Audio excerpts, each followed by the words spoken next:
NASCAR has informed the courts that apparently they're looking to sell one of the 2011 and Front Row Motorsports charters to an organization not named in the documents that were released today. What's going on, guys? It's Daniel, and welcome back to our video. We got some pretty major breaking news, and we have another NASCAR update from today. As was reported by Bob Pockers and many reporters in the industry, that according to Bob Pockers, NASCAR has informed the court that it plans to issue a charter to a team whose name/owner is redacted from documents in 2026.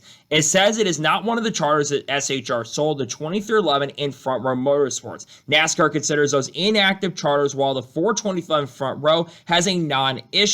Continuing on from what Bob Pockers reports, there is a hearing Thursday on 2011 Front Row Motorsports injunction request to return to charter status, keeping NASCAR from selling charters until after case adjudicated. If NASCAR did sell/issue charter without the ability to return to 2011 in Front Row, how that's calculating damages if lose trial to be determined. And we've also got more information on this as well, I believe, from Matt Weaver, who put out a little more information on the this case as well earlier today. He reports NASCAR respectfully provides notice persistent to the court's prior orders that it plans to issue a charter to redact it after the court has had an opportunity to review this notice and make such determinations as it seems appropriate. The two parties will meet in court on Thursday over an injunction asked by 2011 Front Row to remain charter status, but also prevent NASCAR from allowing other parties to acquire disputed charters for 2026.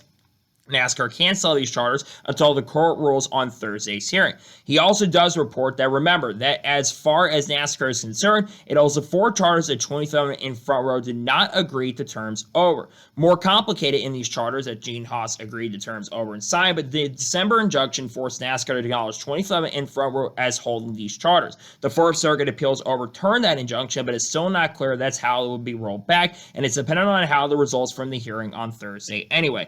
As I mentioned a second ago, there is going to be a hearing between 2011 and Front Row on Thursday in regards to the charter status. Many think that some think there's a chance and possibility that 2011 Front Row could potentially regain those charters for the remainder of the season, while many like myself think, because this is the second or third time we have seen the preliminary injunction come out, I don't think that they are going to rule in favor of 2011 in Front Row, unfortunately. Obviously, they're trying to remain as charter teams. Now, just one thing to be reminded as well at this point, this does not have a full effect on the whole entire lawsuit that is going on. The judges in this case, Judge Kenneth Bell and the other judges in the Fourth Circuit Appeals, have come out publicly and said that there is still a potential possibility that 2011 and Front Row could win this case altogether, but that this is just a preliminary injunction to remain unchartered or become charter teams once again for the remainder of this year and maybe going into 2026 as well.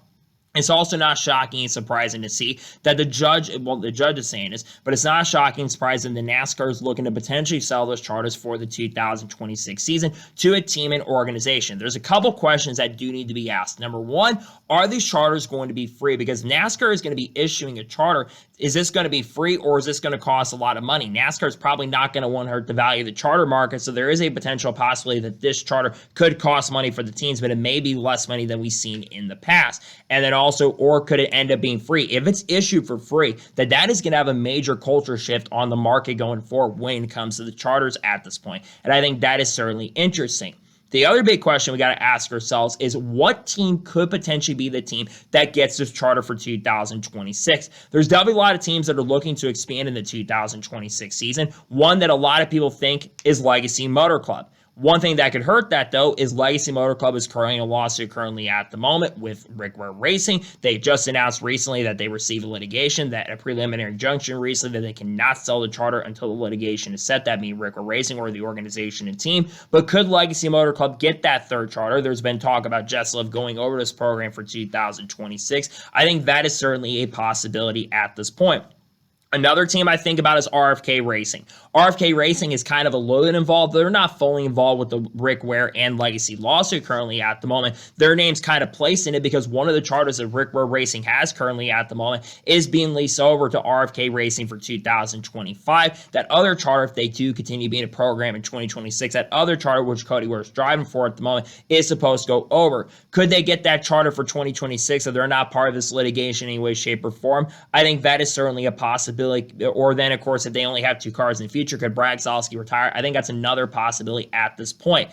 Another team I think that could be a potential possibility is Richard Childress Racing. RCR has been really open, and they've talked about in the past. They were even looking to have a third car for the 2025 season. There was talk about Noah Gragson going over to this program before he eventually ended up at Front Row Motorsports. There's also talk about Chandler Smith, I think in the middle of the offseason last year, about being a candidate for that ride as well. Obviously, he went over to Front Row in the Craftsman Truck Series and is expected to return to that program next year. So I think that RCR would be interesting, but I don't think RCR is a team that's ready to make that jump at this point right now because they're struggling a little bit. Yes, they got a win with Austin Dillon a couple weeks back at Richmond, but the team generally this year and really the last couple years in general, they have been struggling quite a bit in the NASCAR Cup Series. So I'm not sure if RCR would be that team that would be ready to make that shift at this point.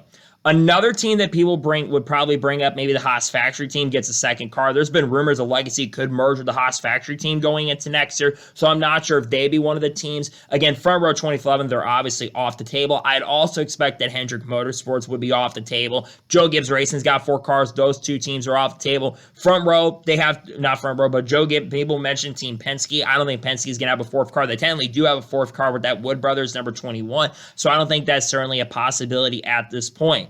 I think there's some other teams you have to look at this point, though. Spire Motorsports, they have 3 cars. They can't expand to a 4th car at this point. Some are going to bring up the Action Express Racing team. There was talk about them coming into the garage in some way, shape, or form. I don't think they'll be one of the teams that basically jumps up. Plus, there's also the possibility that there'll be issues with that, with teams already being frustrated. They were talking about running that car at Sonoma for Jack Aiken to get behind the wheel. Obviously, that did not end up happening because a lot of teams are really frustrated about it, and we're not wanting that team to show up as it is.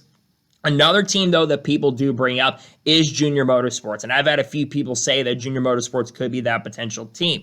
Junior Motorsports is very heavily liked in the NASCAR Cup Series, and there's been a lot of talk in recent years about Junior Motorsports maybe going NASCAR Cup Series racing in the future. There's a theory that I kind of have here. What if this potentially could lead the possibility of Daniel Suarez staying in the Cup Series and going over to JRM? Maybe not going down the Xfinity Series or running full-time, but this leading them to become a 3-car team or a Cup Series team.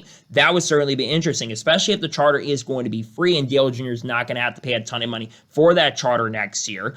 I think JRM would absolutely be a very interesting team to kind of look at who could be a potential candidate possibility to make that move up. So I think JRM's one to watch out for in this situation. But I'll be real and honest in this situation. I think that NASCAR would be making a pretty big mistake here to try to sell those charters from 2011 in Front Row Motorsports. I know they're going to try to do that, but it wouldn't be good because let's say that 2011 in Front Row Motorsports do overall win the whole entire lawsuit. They get to keep their drivers like Tyler Reddick, Bubba Wallace, Noah Gragson, Riley Herbst, Dane Smith, Todd Gillen, all those guys. Corey Heim, too, is technically under contract. Who's probably going to be a Sam Hunt Racing next year full time.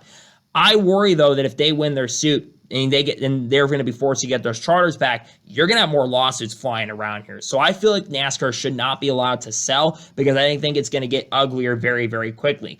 I think the bold prediction is Junior Motorsports, though. I think there's just so much talk about that right now that Junior Motorsports wants to go NASCAR Cup Series racing, and I think they certainly be an interesting team to move because I don't see a team like College Racing getting a 3rd charter at this point. Their Cup program, while it's been solid, and they've run a 3rd car for Will Brown this year, I'm not sure, and he's going to run the Xfinity race, by the way. I just don't see that team having enough money to have a 3rd car. So we'll see what happens in the future with this lawsuit going forward. But I think it's very interesting. And I think it's kind of wild the NASCAR is looking to sell a charter that 2011 in Front Row Motorsports owns. Going to be interesting to watch that as time goes on, how the rest of that litigation plays out in the coming days and coming months, as well as more information comes out. Thursday is going to be a big day. And we'll probably get a ruling sometime on Friday about that and get a decision on if they'll lose their charters, and NASCAR will be able to sell those charters really, really soon. So that is into today's special breaking news report on the updates on the 2011 in Front Row Motorsports litigation. I want to thank you guys for watching. Please subscribe to the channel, notifications on, so if I win a video, it does go live on my channel. Follow me on Twitter, Facebook, and Instagram, and support me on Patreon as well. Let's go below that and comment your thoughts below on today's episode. What thoughts by NASCAR potentially looking to sell at least one of the charters that 2011 in Front Row Motorsports owns to an organization not named? Let me know your thoughts in the comments below, and give me your prediction on what team do you think it could be for next year. Let me know your thoughts in the comments below.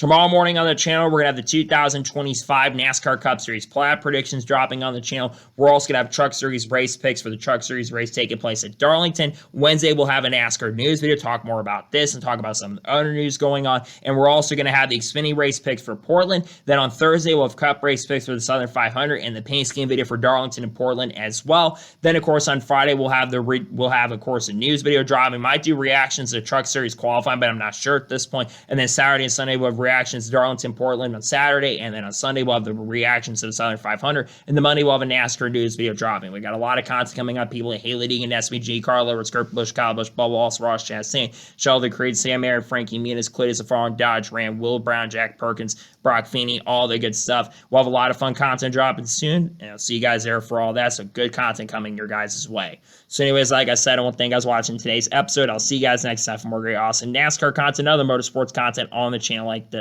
Take care, buddy.